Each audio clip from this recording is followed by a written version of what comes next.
दुसरी पायरी. मित्रांनो, पहिली पायरी होती कबुली देण्याची की आपण व्यसनासमोर हरलो आहोत. पण इथून पुढे काय? हारलो म्हणजे संपलो का? नाही. इथे जन्म होतो दुसऱ्या पायरीचा. आम्हा समजले की आमच्याहून महान शक्तीच आम्हा सुरळीत करू शकेल. व्यसनात असताना आपण स्वतःला देव समजू लागलो. मी कधीही दारू सोडू शकतो, मला कोणाच्या मदतीची गरज नाही, माझं डोकं एकदम ठिकाणावर आहे. हा जो अहंकार होता ना, त्यानेच आपला घात केला. हिंदीत एक म्हण आहे, अकेला चना भाड नाही फोड सकता. दारू आणि अंमली पदार्थासारख्या राक्षसाची आपण एकटे लढायला गेलो आणि तोंडावर आपटलो. आपली बुद्धी भ्रष्ट झाली होती. घरातल्या लक्ष्मीच्या डोळ्यात पाणी आणून आपण गुत्त्यावर जाऊन बसलो. यालाच वेडेपणा म्हणतात. आणि या वेडेपणातून बाहेर काढण्यासाठी आपली स्वतःची बुद्धी आता कामाची नाहीये. तिथे एका महान शक्तीची, हायर पॉवरची गरज आहे. हे मान्य करणे म्हणजे दुसरी पायरी.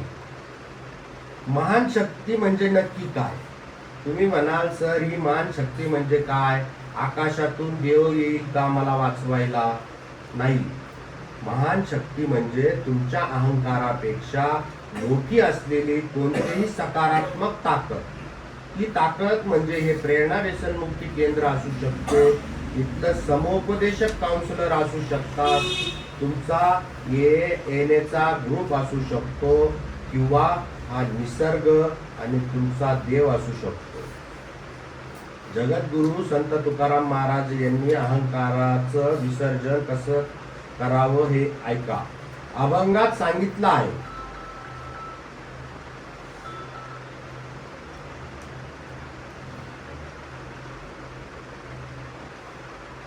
अभंगात सांगितलं आहे, तुकोबा म्हणतात, तुका म्हणू घालू तयावरी भार, वाहू हा संसार देवा पायी. म्हणजे जेव्हा परिस्थिती हाताबाहेर जाते, तेव्हा स्वतःचा अहंकार बाजूला ठेवून त्या पांडुरंगावर, त्या महान शक्तीवर भार सोपवा. माझ्याने होत नाही देवा, आता तूच मला या व्यसनाच्या चक्रातून बाहेर काढ.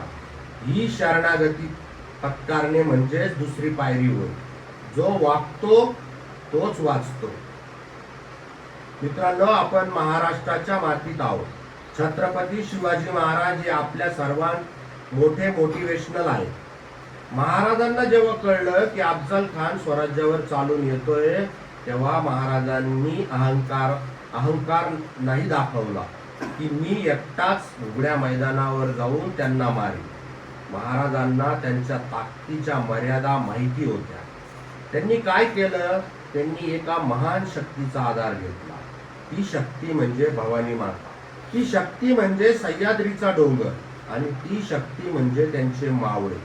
त्यांनी गमिनी काव्याचा वापर केला. तुमच्या आयुष्यात आलेलं व्यसन हा अफजल खान आहे. तुम्ही उघड्या मैदानावर त्याच्याशी लढू शकत नाही. तुम्हाला या प्रेरणा व्यसनमुक्ती केंद्राच्या सह्याद्रीत लपावं लागेल. इथल्या 12 पायऱ्यांच्या वाघनखाचा वापर करावा लागेल. आणि सर्वात महत्वाचं, मी नाही तर ही महान शक्ती, केंद्राचे नियम आणि उपक्रम मला यातून बाहेर काढेल. हा विश्वास ठेवावा लागेल. शिवरायांचा आदर्श सांगतो की स्वराज्य या उच्च ध्येयासाठी स्वतःचा अहंकार शून्य करावा लागतो. तुम्हाला व्यसनमुक्त स्वराज्य मिळवायचं आहे. दुसऱ्या पायरीत एक अत्यंत महत्वाचा शब्द आहे, सुरळीत. सुरळीत म्हणजे फक्त दारू सोडणे नाही. सुरळीत म्हणजे रात्री शांत झोप लागणे. सुरळीत म्हणजे आई वडिलांच्या डोळ्यात अभिमान दिसणे. सुरळीत म्हणजे मुलांनी तुमच्या जवळ येऊन आनंदाने मिठी मारणे. एक गोष्ट नेहमी लक्षात ठेवा मित्रांनो, बांबूच्या झाडाला सुरुवातीचे काही वर्ष नुसतं पाणी घालावं लागतं. जमिनीवर काहीच दिसत नाही. पण जेव्हा त्याचे पाळे मुळे घट्ट होतात, तेव्हा अवघ्या काही आठवड्यात ते झाड आकाशाला भिडते. तुमचे हे केंद्रातील 90 दिवस म्हणजे तीच पाळेमुळे घट्ट करण्याची वेळ आहे. इथे स्वतःला त्या महान शक्तीच्या स्वाधीन करा. एक मराठीत म्हण आहे, थेंबे थेंबे तळे साचे. आजचा एक एक व्यसनमुक्त दिवस आठवून आपल्याला आयुष्याचं सुंदर तळ निर्माण करायचं आहे. आज या दुसऱ्या पायरीवर उभे राहून छाती ठोकपणे स्वतःला सांगा, होय मी हारलो होतो, पण मी संपलो नाही. माझ्या पाठीशी SNBT फाउंडेशनची महान शक्ती आहे. माझ्या पाठीवर ईश्वराचा हात आहे. कालपर्यंत मी रस्त्यावर पडलेला एक बेवारूस माणूस होतो, पण उद्या मी याच समाजात एक प्रतिष्ठित नागरिक बनून बाहेर पडेल. जाता जाता एवढं सांगे, कश्ती डूबकर निकल सकती है, क्षमा बुझकर भी जल सकती है. मायूस ना हो, इरादे ना बदल मेरे दोस्त, तकदीर किसी भी वक्त बदल सकती है. स्वतःवर विश्वास ठेवा, महान शक्तीवर श्रद्धा ठेवा. तुमचा विजय निश्चित आहे. धन्यवाद. जय हिंद, जय महाराष्ट्र.